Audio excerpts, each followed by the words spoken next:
Biz isə bu gün həmin vaxtı lap əvvəldən, arxivdən çıxarıb araşdıracağıq, çünki işimizin adı budur.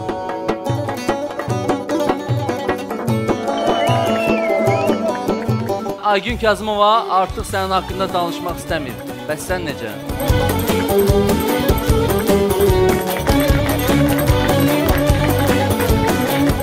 Yəni mən istəyərdim ki, o münasibətlər açan ki bitdi, elə yerində də qalaydı.